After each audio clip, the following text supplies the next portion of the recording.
Alors, ici, il s'agit de vous montrer comment on peut remplir concernant le tableau de la page 124 sur une feuille de calcul Excel, puisqu'on vous demande d'utiliser un tableur, hein. On va utiliser donc Excel. Vous avez 210, des années 2010 à 2015. On peut, quand on fait la saisie, je vais reprendre à zéro là, en supprimant. Donc, si je saisis 2010 et 2011, puisqu'il s'agit de 2 années consécutives, c'est suffisant.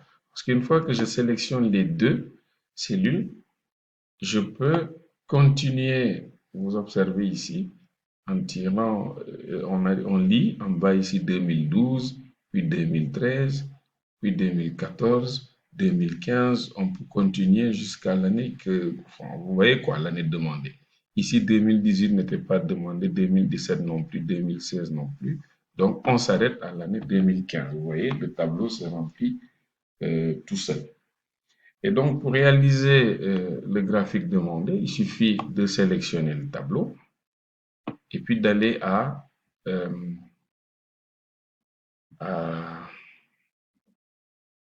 graphique.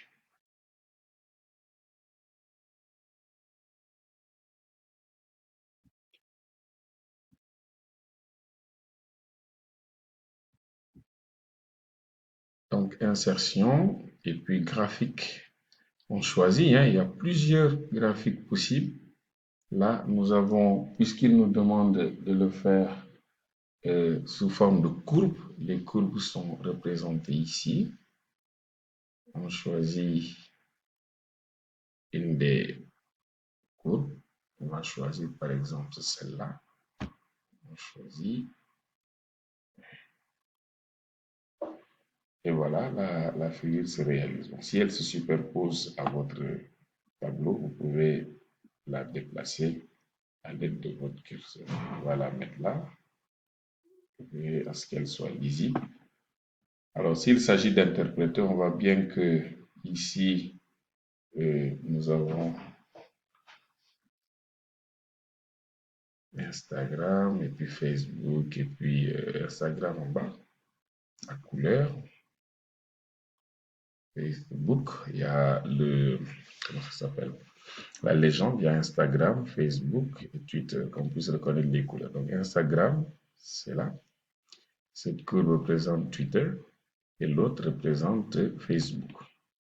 Alors, on voit bien que Facebook est le réseau social le plus utilisé, si on doit interpréter. Jusqu'à un moment donné, Twitter, si on va par exemple jusque là, ici, il s'agit de l'année 2014. C'est après 2014 qu'Instagram a commencé à être plus utilisé que Twitter. C'est une interprétation possible pour cette courbe. Voilà donc pour le premier exercice. Bon. Alors là aussi, un petit conseil. Lorsque vous avez saisi en A1 pour la couleur, nous sommes donc dans l'exercice 40 de la page 124. Vous avez saisi surface, on a mis en centimètres carrés et puis ça déborde un peu de la colonne A. Il suffit de vous mettre ici,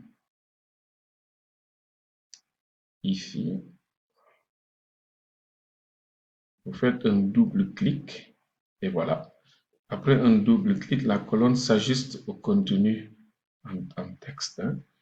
Bon, maintenant, il faut pouvoir saisir. On a ici du vert, on a du violet et on a du orange, de l'orange. Voilà. Alors, les surfaces. Pour ce qui est du vert, alors c'est une application des calculs d'air, hein, que nous avons vu. Alors, pour calculer l'air de tout ce qui est en vert ici, c'est le L et puis le I sans le point. Le L, on entrevoit un rectangle vertical et puis un rectangle horizontal. Le rectangle vertical a une longueur de 7 cm et une largeur de 2 cm. Donc son aire, c'est 2 fois 7, 14 cm². Et on lui a ajouté un autre rectangle qui, lui, a pour longueur 4 cm et pour largeur 2. 2 fois 4, 8. On a donc 8 cm² plus 14 cm². Cela fait déjà 8 et 14, ça fait 2. Mais si vous regardez bien, les i sans le point correspond exactement au rectangle vertical du L. Donc il a aussi 14 cm². Donc 28 et 14, ça va faire 42 cm². On va aller à 42 cm². Ce qui est violet et ce qui est orange occupent en réalité la même aire. Et chaque fois, si vous regardez le point du I, le point qui sépare le L et le I, et le dernier point pour fermer la ponctuation, ces trois points-là, ce sont des carrés d'1 cm de côté, plutôt de 2 cm de côté, quand je regarde le codage. Donc, ça fait 2 fois 2, 4. On a donc 3 points, ça fait donc 4 multiplié par 3, ça fait 12. Et donc, chacune des couleurs va occuper 6 et 6. On va se partager les dimensions. On peut sélectionner le tableau, aller à Accueil. Un double clic sur Accueil vous permet d'accéder à la possibilité de mettre des bordures. On va mettre toutes les bordures pour faire un joli tableau. On peut centrer ici. Donc, les écritures sont centrées. Et maintenant que le tableau est sélectionné, on nous demande, à l'aide d'un assistant de graphique, de réaliser un diagramme circulaire. Alors, je vais à Insertion. Le diagramme circulaire, il est là. Je sélectionne, il y a cette possibilité. Alors, on va choisir ça. Ça nous fait le diagramme circulaire. Comme tout à l'heure, on va le ranger. Les couleurs sont ainsi indiquées. On a, pour l'essentiel, c'est du vert. Et le violet et l'orange partagent le reste en part égale. Donc voilà comment on peut réaliser un diagramme circulaire de façon assez simple. Alors, comme nous l'avons vu tout à l'heure, cette fois-ci, il s'agit de l'exercice 43, toujours à la page 124. Il s'agit donc d'un document sur le décès de baleines en Alaska.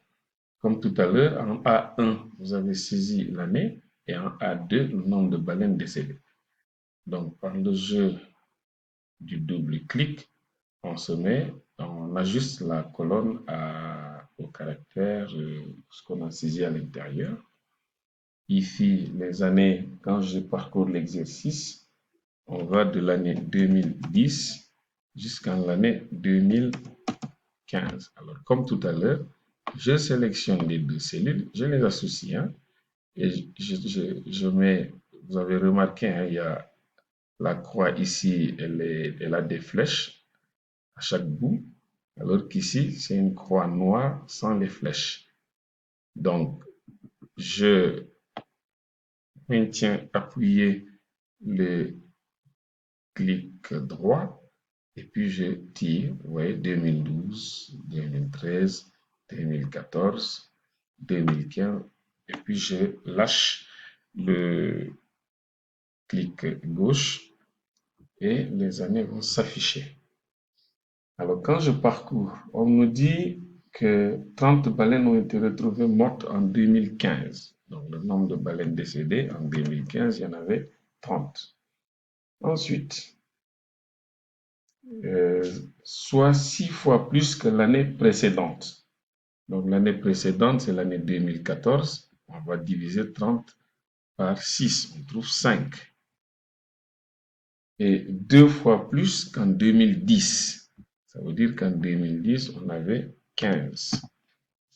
En 2011, on comptabilisait 4 carcasses de baleines retrouvées dans cette même région. Donc pour 2011, on a 4. Et on a retrouvé le double en 2013. Le double de 4, c'est 8.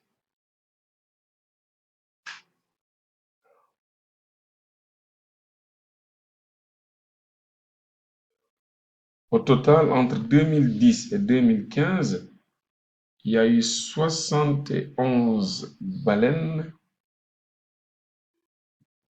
71 baleines ont été recensées.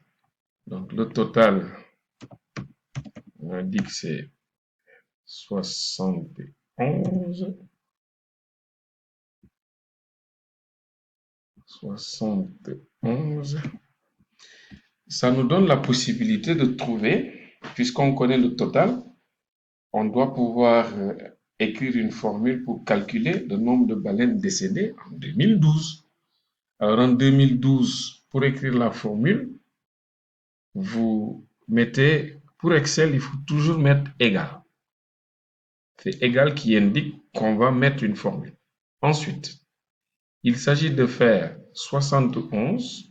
Donc, vous cliquez dans la cellule qui contient 71 et la colonne H2. Ça s'inscrit ici et là.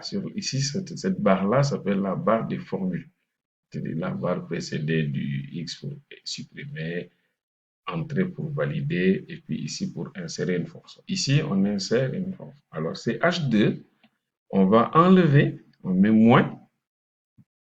Et donc, j'ouvre une parenthèse.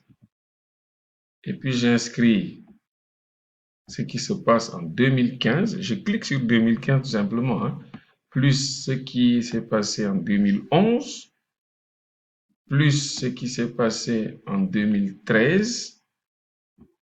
Alors, vous voyez donc les cellules vont jusqu'à se superposer. On a la possibilité, si on veut revenir, de cliquer plus bas. Et alors, plus ce qui s'est passé, j'ai dit, en 2000. On cherche ce qui s'est passé en 2012. Alors, je reprends. On a dit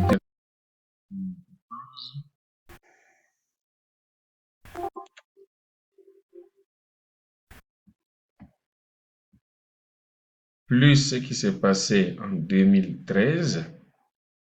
Je continue la formule. Plus ce qui s'est passé en 2014. Pour finir par ce qui s'est passé en 2015. G2. Je ferme la parenthèse et je clique sur Entrée. Et donc ici, on obtient, et si je repars sur l'année 2012, je vois bien que l'année 2012 a été obtenue par le calcul. Chaque fois que je vais cliquer dessus, il y a une formule qui s'affiche. Vous voyez que quand je clique sur 2011, il ne se passe rien. On voit juste le 4 là. Et quand je clique sur 9, on voit bien que 9 a été obtenu par la base d'un calcul entre la différence entre 71, donc H2, donc H colonne H et ligne 2. Et puis, on a ajouté B2, C2, E2, F2 et G2. Voilà. Donc, voilà comment on a obtenu 71, qui est la somme de cette ligne-là.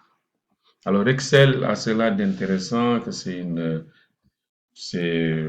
Excel permet de faire des calculs automatiquement et tout. C'est très pratique. Là, on va embellir le tableau, hein. On va l'encadrer, choisir les bordures, hein. On va centrer tout ça. Voilà. Donc, le nombre de baleines décédées, 15 en 2010, 4 en 2011, etc., etc. On nous demande de réaliser un diagramme à l'aide de l'assistant graphique du tableau. On va réaliser un diagramme en bâton cette fois. Oui, c'est les données. Donc, la barre d'outils me donne un peu ce qu'on peut faire, hein. Tenir un diagramme cartésien, je vais à insertion. Alors, je choisis ici un diagramme, un bâton. Alors, il y en a pas mal, hein, des diagrammes. Donc, je vais ici, à un moment des nuages, et puis, alors, on va aller là. Voilà. On va utiliser ce type de diagramme, un diagramme en bâton, et vous arrivez ici à lire, hein, le nombre de baleines décédées avec